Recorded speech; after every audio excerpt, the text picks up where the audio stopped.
Hello friends. Shashi Agarwal economics तथा law classes के अंदर मैं आप सबका अभिनंदन करती हूँ।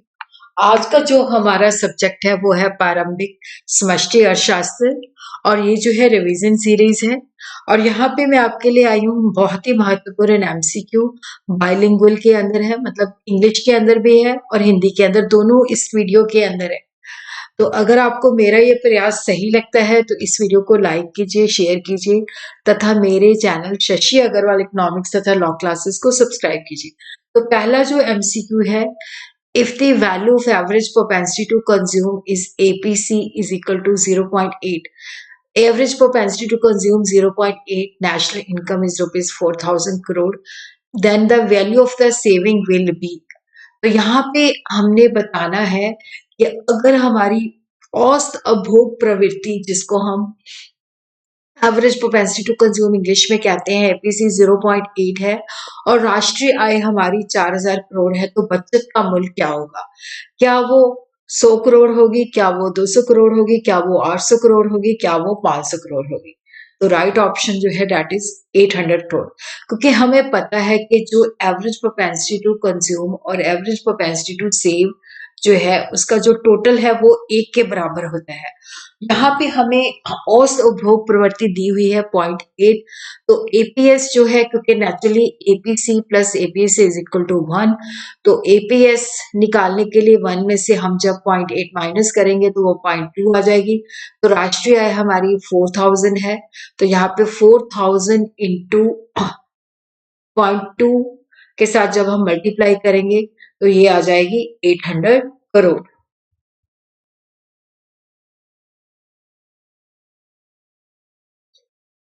The sum of factor payment is equal to, कारक भुगतान का योग बराबर है घरेलू आय के, राष्ट्रीय आय के, प्रति व्यक्ति वास्तविक आय, प्रति व्यक्ति मौद्रिक आय।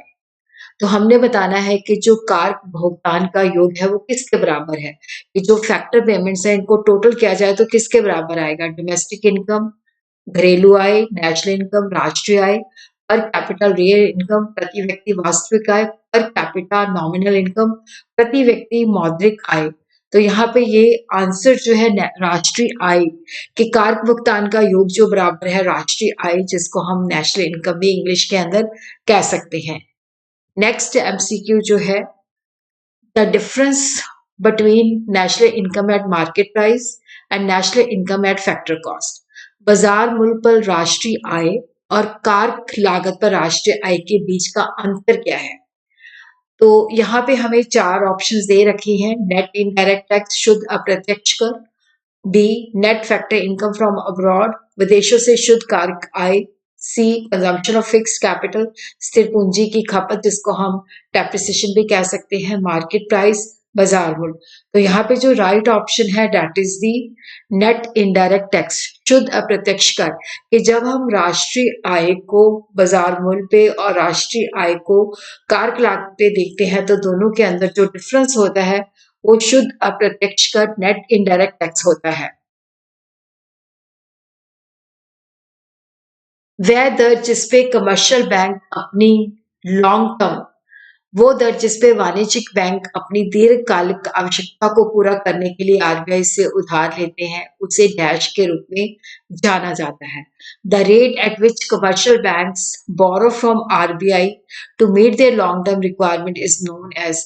तो यहाँ पे हमें 4 ऑप्शन दे रखे हैं। मार्जिन रिक्वायरमेंट, मार्जिन आवश्यकताएं, बैंक रेट, बैंक दर, रेपो रेट, रेपो दर, reverse repo rate, reverse repo दर। तो यहाँ पे जो सही ऑप्शन है that is the bank rate, bank दर वो दर है जिसपे कमर्शियल बैंक अपनी लॉन्ग टर्म जरूरतों को पूरा करने के लिए आरबीआई से उधार लेते हैं, उसे बैंक रेट के नाम से जाना जाता है। निम्नलिखित कथनों को ध्यानपूर्वक पढ़ें। भुगतान संतुलन, बीओपी, घाटे को वित्त पोषित करने के लिए किसी देश द्वारा विश्व बैंक से लिया गया उधार पूंजी खाते में दर्ज किया जाएगा। तो ये एक स्टेटमेंट है।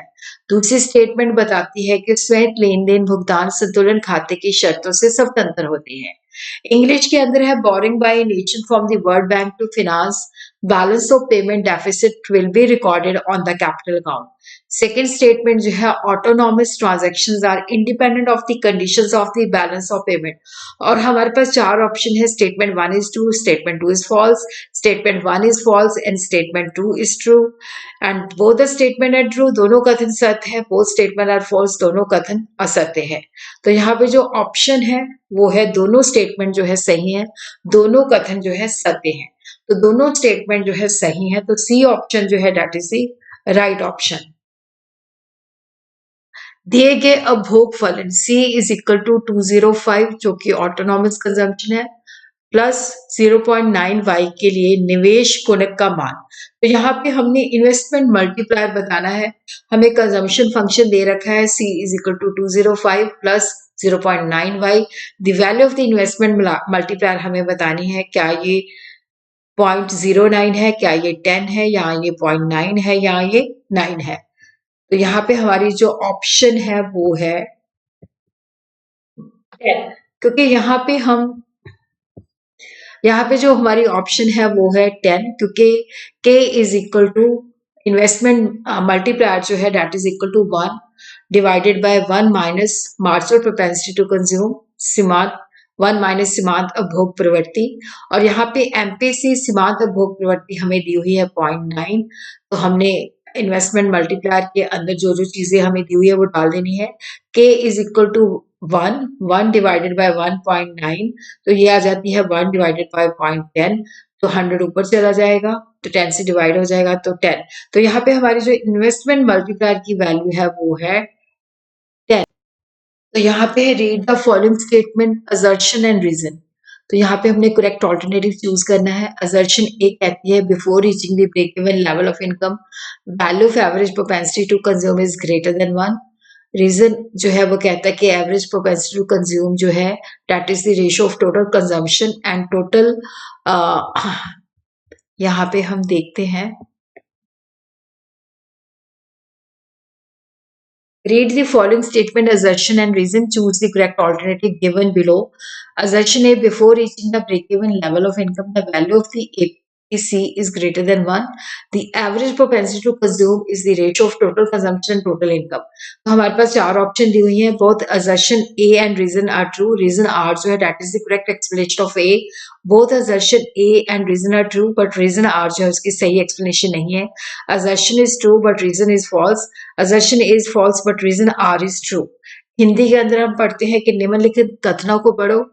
तो यहाँ पे हम देखते हैं कि अभिकथन जो है आय के ब्रेक इवन स्तर पर पहुंचने से पहले औसत उपभोग प्रवृत्ति का मूल्य 1 से अधिक है।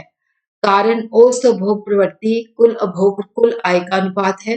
विकल्प है अभिकथन और कारण दोनों सत्य हैं। कारण जो है अभिकथन ए का सही स्पष्टीकरण है। सेकंड जो है अभिकथन और कारण दोनों सत्य हैं, लेकिन कारण जो है अभिकथन का सही स्पष्टीकरण नहीं है। थर्ड जो है अभिकथन ए सत्य है, लेकिन कारण ए जो है उसका मतलब फॉल्स है। चौथा जो है अभिकथन ए जो है फॉल्स है, लेकिन कारण आर जो है वो सत्य है।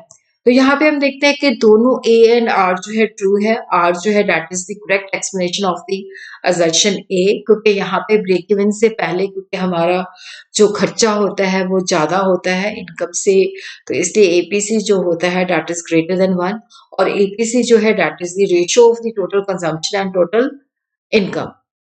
तो यहाँ पे हम देखते हैं कि जो हिंदी के अंदर भी अभिकथन पहला ऑप्शन जो है कारण दोनों सत्य है और कारण ए जो है अभिकथन का सही स्पष्टीकरण है।